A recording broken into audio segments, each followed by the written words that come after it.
Esta historia que les voy a contar se desarrolla en Londres, Inglaterra, en el año de 1888, y fue en el distrito de Whitechapel, que era uno de los barrios más pobres.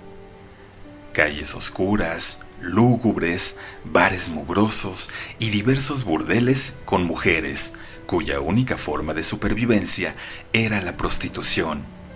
Aquí, en este barrio, y con la pobreza a rastras, se vivió un terror inimaginable, porque fue el lugar elegido por el asesino en serie más temido de la historia, Jack el Destripador. La primera víctima de Jack el Destripador fue localizada el 31 de agosto de 1888. En la calle se encontraba una mujer recostada, que a simple vista parecía desmayada. Un hombre se acercó a tratar de ayudarla, pero al acercarse le vio una herida en el cuello. Al parecer, la habían decapitado. Este hombre avisó a la policía e inmediatamente llegó también un médico, quien certificó que a la mujer le habían seccionado la tráquea y el esófago con un arma blanca. Además, tenía las vísceras esparcidas en todo el cuerpo. El cadáver todavía estaba tibio, por lo que el crimen no tenía mucho de haber sucedido. El asesino no dejó rastro alguno. La víctima fue identificada como Anne Mare Nichols, conocida como Polly. Tenía 42 años y era prostituta. Polly nació en una casa vieja que tenía unos 200 años de antigüedad. Se casó y dio luz a 5 hijos, como otras mujeres de la época, y cayó en la pobreza al separarse de su marido. El 8 de septiembre cometió el segundo asesinato. Era Anne Chapman, de 47 años y también prostituta. El doctor George Baxter, cirujano de la policía, declaró que sus intestinos estaban a un lado del cuerpo, sobre su hombro derecho, y una parte de su estómago se encontraba junto al hombro izquierdo. La sangre esparcida por todo el cuerpo era inimaginable. Anne Chapman era de clase media y había vivido en la zona de Windsor, casada y con 3 hijos. Empezó a beber cuando falleció una de sus hijas. Cayó en la indigencia al separarse de su marido.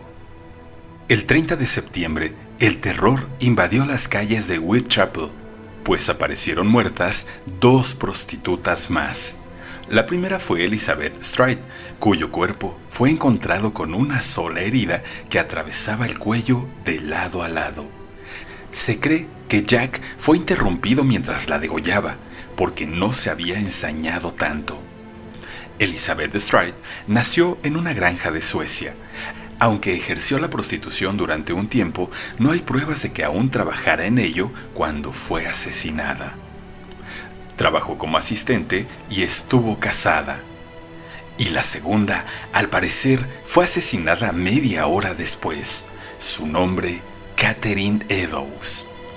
Jack el Destripador se ensañó en este crimen porque la degolló, le mutiló la cara, le arrancó la nariz y tenía una herida que iba desde sus órganos sexuales hasta el esternón. Además, le extrajo un riñón. En la pared encontraron un mensaje que decía que no se tenía que culpar a los judíos, el cual fue borrado por la policía para no generar desmanes. Catherine era hija de un importante sindicalista de Wolverhampton.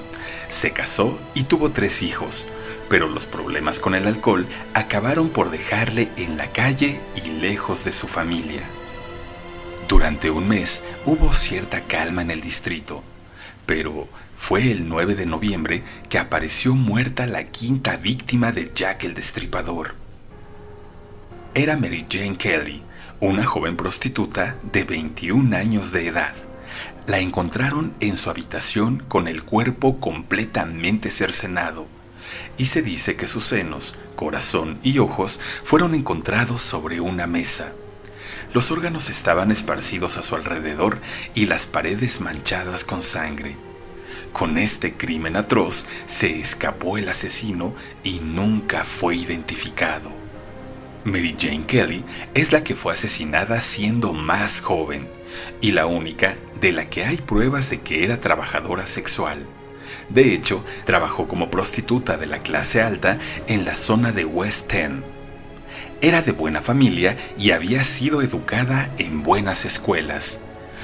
Lo que le pareció curioso a las autoridades es que era el mismo tipo de víctima que la anterior, mujer madura, de clase muy baja y pasado oscuro.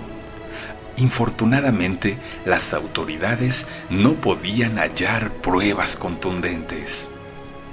Desesperados y cansados de no encontrar al culpable que cercenaba a sus víctimas sin piedad alguna, las autoridades buscaron a una persona que tuviera conocimiento sobre anatomía, ya que esta persona extraía los órganos de sus víctimas con total maestría. En una ocasión llegó a las autoridades una carta, firmada bajo el sobrenombre de Jack el Destripador, acompañada de medio riñón. Luego de esta fueron encontradas varias cartas, todas con frases intimidantes, amenazantes y desafiantes. Pero muchas de estas cartas se dice que fueron inventadas por algunos periodistas que trabajaban para los periódicos sensacionalistas que lucraban de estas ilustraciones morbosas. Posteriormente, las autoridades voltearon su atención sobre dos sospechosos. El primero, Francis Tomblotty, un médico norteamericano. El segundo sospechoso era una mujer de nombre Mary Perky. Finalmente, no se hallaron pruebas contundentes contra ellos. Aunque Tomblotty fue arrestado e interrogado, el ambiente seguía siendo tenso en la zona y la noticia ya había alcanzado al mundo entero. Era el primer asesino serial conocido internacionalmente en el siglo XIX. Mientras el médico norteamericano estuvo en la cárcel, sucedió el quinto asesinato. Lo que sí era cierto es que Jack el Destripador, este legendario asesino serial, tenía una gran aberración por las mujeres de baja condición social y por su sexualidad. Muestra de ello era el ataque a los órganos sexuales. Era una persona misógina y desafiante. Su carácter era despiadado, frío y metódico, comportamiento propio de un psicópata que consideraba a las mujeres como objetos. Su historia impactó y aún hoy continúa asombrando a las personas. La popularidad de este personaje es tal que cada año se publican libros que proponen nuevas hipótesis sobre la identidad del criminal, o sencillamente narran esta historia basados en fuentes primarias. Por ejemplo, en la novela El Gran Libro de Jack el Destripador se reúnen no solo las principales teorías, textos y artículos de ese momento, sino también insólitos relatos literarios. En el año 2006 se encontró una carta de Jack el Destripador y según tenía ADN de mujer, por lo que se cree que fue Lizzie Williams una mujer frustrada por no poder tener hijos. El empresario Russell Edwards compró un chal que se asegura fue encontrado cerca del cuerpo de una de las mujeres asesinadas. Este fue adquirido en una subasta y con la ayuda de Harry Lohalainen, experto en análisis de material genético, realizó el histórico hallazgo. Los resultados confirmaron que, sin lugar a dudas, la tela tenía restos de ambas personas, de la víctima y de un hombre identificado como Aaron Kosminski, un hombre nacido en Polonia, quien emigró en 1882 a Londres, donde se desempeñó como peluquero. Investigadores apuntan que tenía 23 años cuando cometió los asesinatos y que era esquizofrénico. Las fuentes indican que luego de los asesinatos fue recluido en un centro psiquiátrico y murió allí a los 53 años. Quienes dijeron verlo decían que era un hombre elegante, con un gran sombrero de copa y bigote. En abril del 2018, la viuda de un guardia de la Policía Metropolitana de Londres vendió a una casa de subastas una carta que se cree fue escrita por el asesino serial 11 días antes del asesinato de Mary Kelly. Fue vendida por $30,300. Pero, ¿qué decía dicha carta? Esta fue la historia del primer asesino serial de la historia, Jack el Destripador. Soy Felipe Cruz, el Philip. Acompáñame en una siguiente historia de El Alarido. Nos vemos hasta el próximo video.